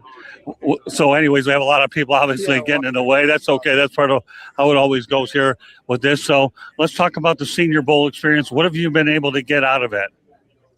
Well, it's just been a very fun experience. Just being with a lot of scouts, and a lot of guys, collabing with a lot of talent and competing. It's been a great experience. I know T.Y. Hilton's one of the bigger alums. Has he ever reached out to you from time to time? And have you talked to him? I haven't never met T.Y. Hilton, but he heard from the hero of it. He's a great guy. So what do you have that you can actually bring to the table for pro scouts and the NFL? Just being very dynamic, being able to do it all, catching out the backfield, pass pro, and just making explosive plays happen. do you feel that one of the biggest strengths that you have is your speed or your ability to get outside? Yes, that is a ability. South Florida, you have to be able to run, so have pretty good speed. Yes, sir. So, but what about your ability to catch out of the backfield?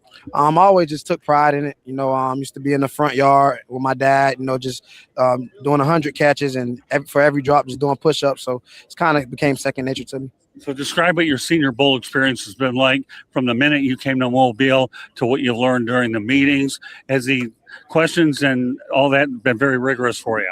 It's been very great. Just a wonderful experience. I'm just blessed and grateful to be here.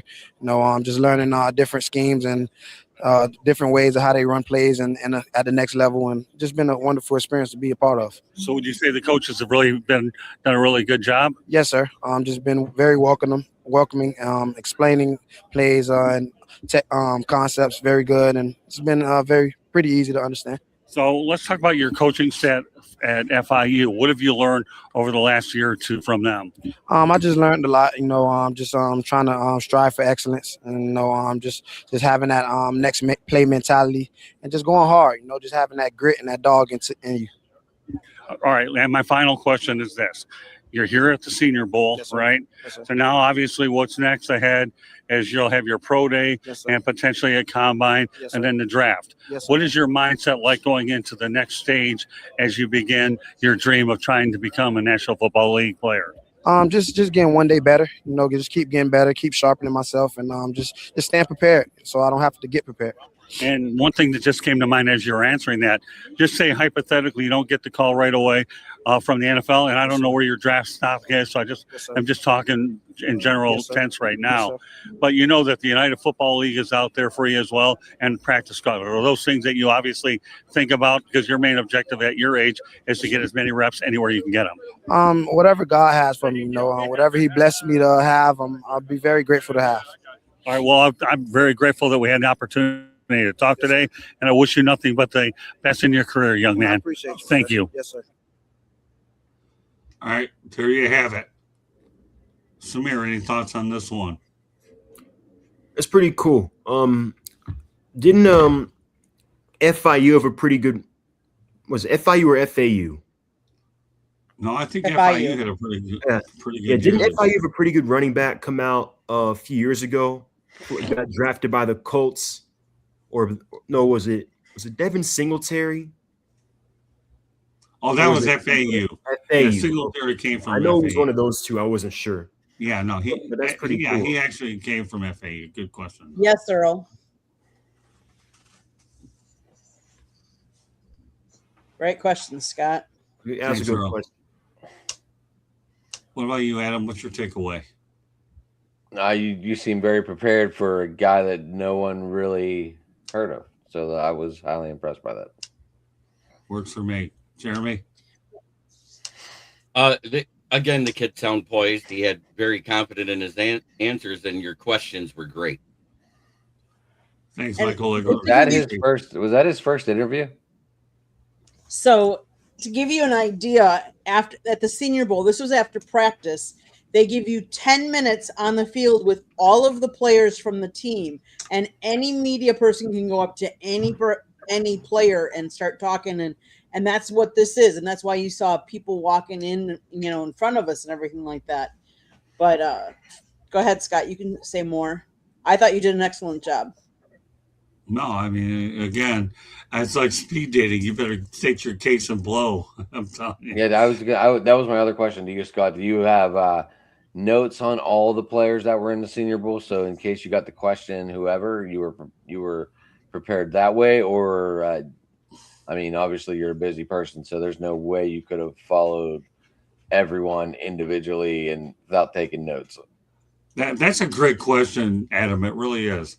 Lots of times, if I make a decision to interview somebody, I look at their university is what they do and try to build questions around their university and what I know about college football.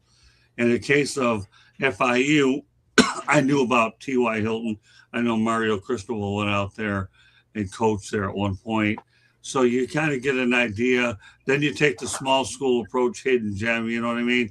And then you try to have a couple of your core questions, and then you try to follow it up with suitable follow-up questions. You know what I mean? And there are times if I get a chance, I know who I'm at, I could go out there and Google it myself and I'll see something in his career, whether it's Wikipedia or whatever, just to give me a rough idea. But for example, on Wednesday night, I had Rayshawn Benny. Jeremy, you familiar with him? Out of Michigan, the inside defensive lineman. And I did my homework. Yeah, you'll be hearing more about him. But here's another guy that is a player to watch because he's a pretty tenacious pass rusher. So to answer your question, I pick and choose the interviews I want, and based on, well, I mean, this guy came from USC, a wide receiver, and if you know enough about the school and the history of where they're at, you can build your questionings around that way. And I would say it always works out when I try to make the right choices. I wasn't sure how you pick and choose your people there. That was the bottom line question I really wanted to know. Well, did I answer it? Did I answer it? Yeah, you're good. Yeah. I try to look at the schools, to be honest with you. If I know that a school has a wide receiving history, and one of the interviews that are going to be released in the next couple of weeks is Jacoby Lane, and this guy here is a sensational wide receiver out of USC. That'll probably be an inside the pigskin in a couple of weeks. And also, I am not trying to be the bad guy here, but this dog really got to go outside. So either I can put it on hold for me or I can punch out now. No, we'll put you on hold. No big deal. I don't care. All right. I'll be back. See you soon. Okay. Yeah. So I think what I try to do is find out where they're playing, the history, and try to build up a lot of that stuff. You know what I mean? And you just play it by ear, and then let your instincts take over in terms of what type of questions that you go ahead and ask. I mean, listen, Jeremy was with me, over at the NFL draft, and tell everybody on the panel what your experiences were with me when I snapped up Mel Owens. Well, I just listened to what you'd said because I listened to the recording. I wasn't actually physically there when you did the interview, but you told me about it right away. So I listened to the recording from the video that Candy did. And I used that to formulate what question I was going to ask Terrion Arnold that first night of the draft. Right. But you get the feel for what we're trying to do. Right. You basically, if you don't learn, you might as well be dead because you should learn every day you're alive. No question about it. Yeah. Samir, you're young and in the business. Obviously, you're going to interview your fair share of athletes, right? Yeah, definitely. I feel like that was helpful because this was my first year getting to cover collegiate sports. I'd covered a few NBA games before, but I really hadn't covered collegiate sports until I started covering football at Georgia Tech. And I would often, it would take me a little longer to go into press conferences and try to figure out what questions to ask because it's a different dynamic than, talking to a professional athlete, a professional coach. But, I did feel like it helped to, one thing I did more of was read articles before, because kind of like pros, they do have coaches and players have press conferences before games, and try to read on the opponent, and then do what you kind of do, take it from there regarding the school and the team. By the way, Michael Edwards, that's another classic comment. Just so you know, Scott, yeah. That was not the first time I watched the Devin Boyson interview. Oh, yeah. And if you actually look, my next draft profile written, there's one of the pictures I created for it. Oh, yeah. Well, yeah. At least you got the interview here. There you go. Look at this. Now you have some sound with it, right? With them by your because I'm pretty sure you're going to clip that interview into the draft profile because that would only make sense on your channel, on your website. I don't get involved with that stuff. You talk to her. All I do is put this stuff together and make sure it comes out right. By the way, Michael, those are nice of you. I appreciate you making those comments. Great stuff.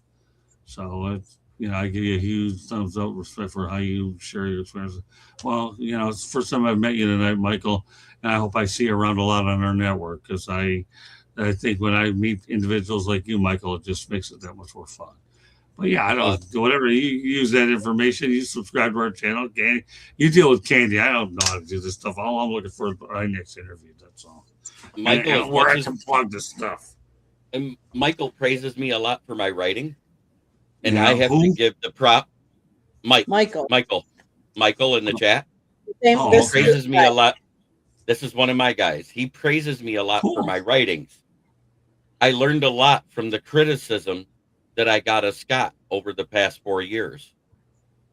I've noticed that this year he hasn't had to criticize me anywhere near as much about my writing this past season.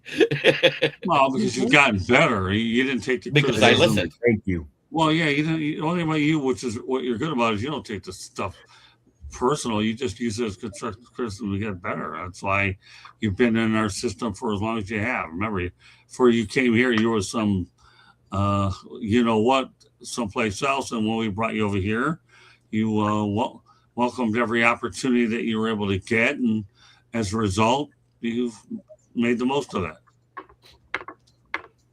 Yeah, he I is did a two good of them. player. I did a 16:9, and then I did a phone size one. So I sent both pictures with the.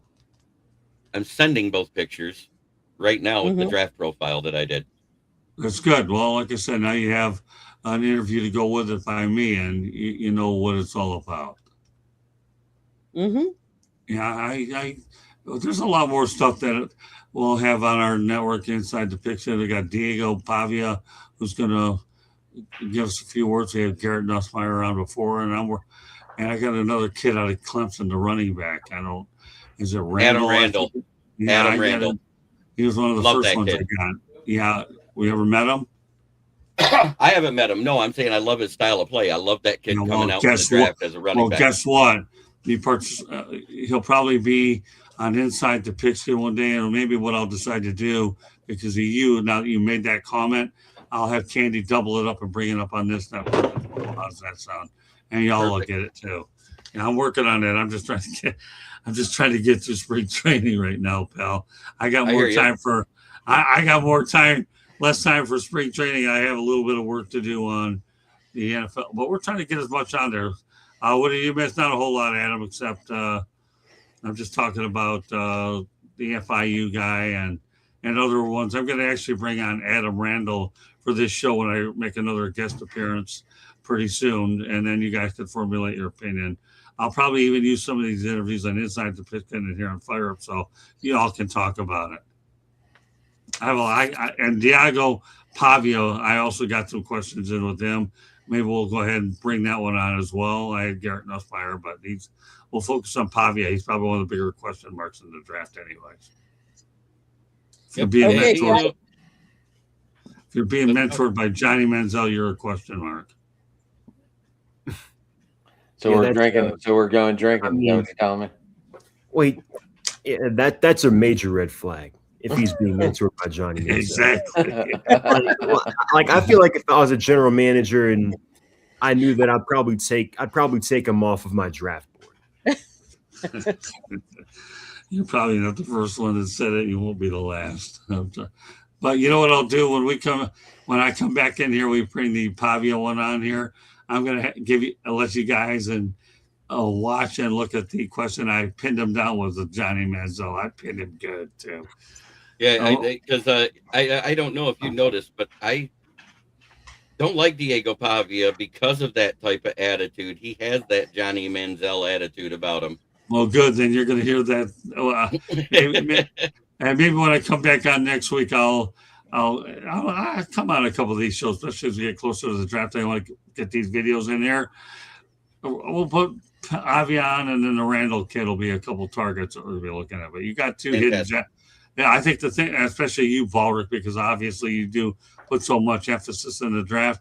But these two kids that you saw today, I think could be hidden gems. And that's why I brought them on tonight.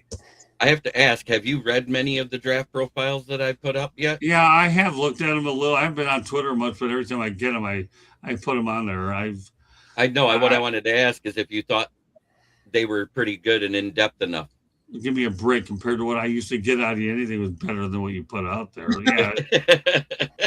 You're asking me for a before and after question, and I just gave No, you. I'm saying this year I want I want to know your honest opinion of how they look this year. So- Well, they look a lot better. I'll give you my honest opinion. I'm out there putting together content for like 7, 8, 10 different shows, and I'm trying to go to events and go everywhere. I'm spread out a little bit, so I can't say I'll memorize these things, but I know the people you're looking at. And when I do get on Twitter once every 10 days, for God's sake, I'll put some stuff up. But the good news is in April, I'll do a little Twitter, but my right-hand man, Steve, is going to be helping me on that account, getting on there and keeping us more active. I don't have time. I'm too busy working on 10, 12 shows. You think I'm worried? I mean, I love the Twitter interaction. Don't get me wrong. I just haven't had time. Okay, guys, I'm going to reel us back in. We've been going a while. My town, Adam. What's happening in your town? Steelers. Like we already talked about, Dado Pittman. Just signed a safety. We took a guy off the Bears today, Jeremy. I don't know much about him though. Brisker. Oh, you got a good safety. I'm sorry. He's a very good safety. Oh, Samir just dropped out like a wow. He looked like he was wearing down. Could be, yeah. Brisker is a very good safety. You should be. I didn't know anything about him. We were talking about him a little bit in the text with my buddies, and I was like, I don't know much about him, but I'll be with the Bears guy, and on Tuesdays, and Samir back. There he is. He's alive. I don't know what happened. Neither do I. You were talking all of a sudden. I was like, man, he dropped quick. That was weird. I don't know what just happened. But Brisker is a very good safety. Yeah, that was a good pickup for the Steelers. So Penguins get Crosby back here soon. It might even be tonight. I'm not sure. They're playing live in Vegas right now. So, but they are in second place with a game in hand. And Pirates, trying to get excited. I'm trying not to get too overexcited because, like I said, I think Cincinnati and Chicago. I think it's going to go. I haven't really broke it down yet, but I think it's either going to go Cincinnati, Chicago, then Pittsburgh. Candy, I have no hope in your Brewers this year. It's okay. You don't have to have hope. I do, so that's okay. Sidney Crosby is still on the injured reserve as of tonight. Okay. So I know they were trying to make room for him, but they weren't sure. Samir. Wait, which jersey are you digging, dude? I mean, I don't even Probably know. The one you're wearing. It's just a sweatshirt. Oh, okay. So, yeah. So the Braves can't stop getting injured. Joey Wentz, another pitcher, is our third pitcher who's gone down with a long-term injury. Torn ACL covering first base a few days ago in a game, one of their spring training games. He's going to miss the entire season. You guys have the worst luck, Samir. Like I don't know what we sacrificed for 2021, but yeah, we sacrificed everything for 2021. I'm convinced. So, but with that being said, the Hawks did win their 8th straight game. It's their longest win streak since 2021. They beat the Brooklyn Nets. Zachary Ricochet, 19 points, 9 rebounds off the bench. One of his better games this year. Falcons, I've covered a bunch of the free agent signings, especially Tua. They did sign Samson Ebukam today from the Colts. He had 9.5 sacks in 2023, a torn Achilles, unfortunately. In 24, 25 had about 3.5 sacks. So it's a 1-year deal. They're still in the market for another running back, another wide receiver. They did finalize the release of Kirk Cousins. So at long last, the Kirk Cousins saga is finally over. And that's it for my town. Earl, I don't even know how many jerseys I have. I have a whole closet out there. I have this sweatshirt for the Steelers. I have the Army sweatshirt, on-field Army sweatshirt. And then my sister was in Ireland for the game, and she brought me back a zip-up hoodie from Ireland with the Steelers logo on it. Nice. Scott, what's happening in your town? All right, well, I'll tell you what, I said a lot tonight, I think, a lot, but I'm going to stick to the state of Florida. Last weekend, I had an opportunity to go out there and interview Josh Hader and Joe Espada, one of the nicest guys you could ever meet. He even commented on my Motor City Manmouth hat. That's pretty cool stuff. And if that wasn't good enough, we made a commuted trip up to Fort Myers, and the Twins PR people are really fantastic to work with. Ended up snapping up Cody Clemens as well as Eric Wagaman. And I'm looking forward to returning to the Twin Cities, and really what's in my town, I'm looking to do some more spring training work in the state of Florida, TBD. I'll go out there, and if I find any good baseball stuff on, I'll pop on here and share that with you guys too. How does that sound? But it's been, as far as I'm concerned, being with all y'all tonight has been an awful lot of fun. It caps a very busy week, and to see Jeremy again, Adam and Samira, like I say, you're a rising star anyways. And Candy, in her own true way, formed the way she's developed the show. It's really a privilege just to sit in and let somebody else direct traffic, even though I felt like Lloyd B. Free, the guy that was hogging the basketball many years ago. If anybody, who knows if anybody remembers him anyways, but just wanted to get some of this stuff out there, and I'm glad that we had the opportunity to do it. And those interviews, hopefully, Jeremy, I hope some of those will benefit your draft coverage. So, oh yeah, 100%. Sometimes you just need a show where it's good talk. Right. Like it just goes everywhere, but it still comes back to focus eventually. Mm-hmm. And well, just to give you a preview for next edition of Fire Up, I will be back on again, and we're going to try to come up with a couple more interviews, Ballard. So get ready to pile a little bit of knowledge in that brain of yours, okay? Thanks, Earl, for all the kind things that you said. I'll have a couple people I want to get out there, TBD on the individuals that we bring on. Although my gut feeling is telling us that we're going to probably go with Diego Pavia, since everybody wants to hear about Johnny Manziel. I'll definitely go out there and make sure we get that sound clip on there for sure. So I don't know who the second person is. Give me a chance to go out there and evaluate that. All right. How about Haynes King? Who? Another quarterback, Haynes King. No, but you know who I did get now that you brought it up? I got Cole Payton. Okay. And also, I should tell, since you're a Hawks guy, right? Steve Holman Sr. He was actually he was actually on the Motor City Madhouse show with me, and we had a pretty good time for like 45 minutes to an hour on my show. So there you go. There's a big basketball. I ended up meeting him in the National Sports Media Association, and Steve was nice to come on my show, and we had a good time. So it was really great stuff. I have his number. We stay in touch. But Cole Payton, now that you brought it up, I did get him. Okay, Jeremy. Candy is trying to get to the end of this show. I love it. Yeah, I am too. Jeremy. In our town, we all know that David Montgomery is now a Texan. We got Juice Scruggs at a $1.58 million for the last year of his rookie contract as depth for our guard position. We signed Cade Mays, the center that I said would more than likely be a Lion because we'd be able to afford him, and at a 3-year, $25 million deal for a starting center is dirt cheap in the NFL.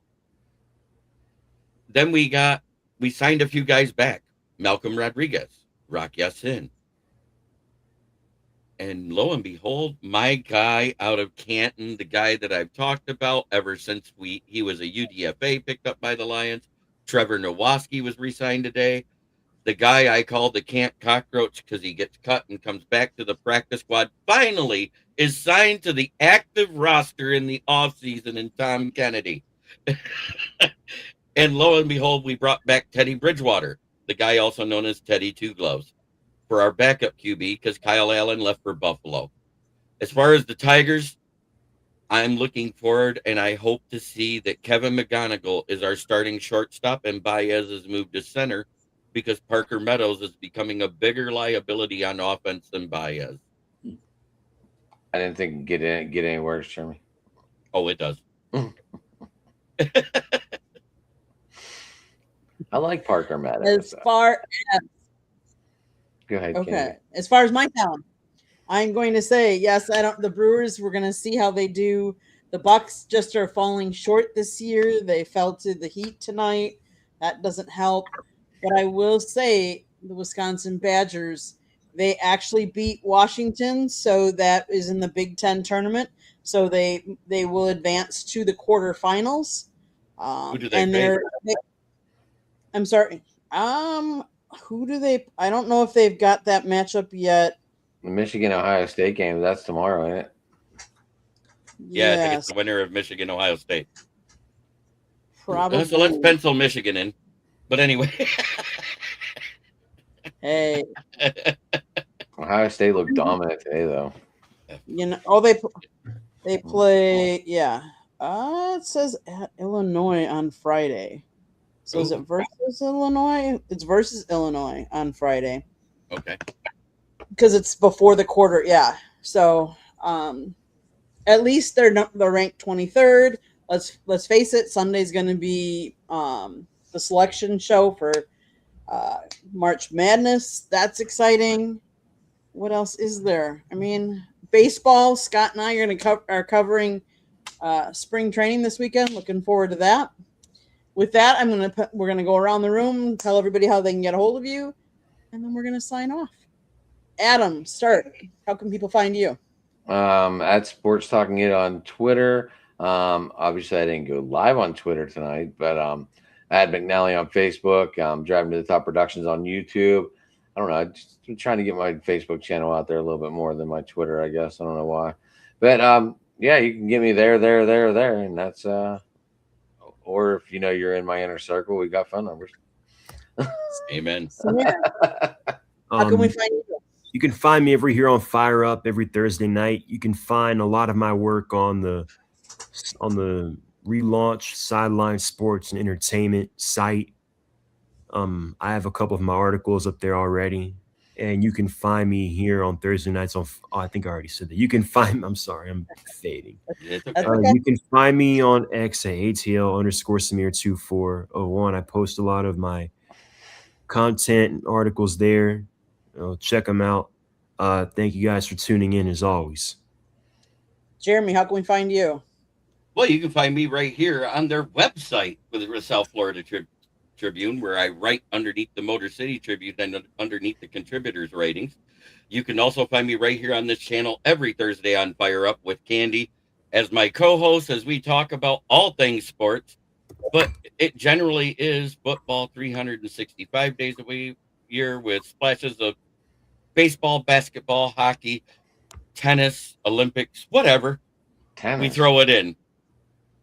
Hey, we've done it. I didn't recall any tennis today. Yeah, you haven't been here for that one. Mm-hmm. But on top of that, you can find me on my channel, which is the KCB Sports Network, where I am doing my NFL show on Wednesday nights, my Lions shows Monday through Friday at noon, my Lions fan cave chat, where I have other fans of the Lions join me on my podcast talking about the Lions. And then on Saturdays, you got Adam, Big Rich, and Boston Paul and I talking baseball on the Baseball Roundtable Talks. As far as us, the South Florida Tribune Publishing Company published a book, Lessons from the Microphone, Tuning into the Enduring Wisdom of Visionary Leaders. It is written by Scott, the Motor City Madmouth Morganroth, who graciously gave up his time tonight to be on the show with us. Thank you, Scott. If you like to listen to podcasts, you can find us wherever you get your podcast. His book is available on Amazon, Barnes & Noble, Kindle, Google, and Apple Books. There's also the audiobook is out there, so go grab it. There's a link on our website, www.southfloridatribune.com, where there is a plethora of great content. If you ever want to be a guest, if you have topic ideas or want to sponsor a show, email us at southfloridatribune@gmail.com. And last but not least, if you see that red subscribe button in the lower right-hand corner, that means you have not yet subscribed to the channel. Please do so, and please subscribe to all the channels and support all of us. And then turn on your notifications so you're notified every time we go live. Monday nights baseball, Tuesday nights football, Wednesday and Thursday nights, you never know what you're going to get. So make sure you have that notifications turned on. Jeremy, sign us out. Try every day to be a better person than you were the day before. That's the only way to make the world a better place. It starts right here. Much love to everybody in the chat, and have a great weekend and enjoy your sports. Earl, Thanks. if you subscribe to one of our 2 channels, me and Jeremy will be live on Saturday. Thank you, everybody. Enjoy. Thank you.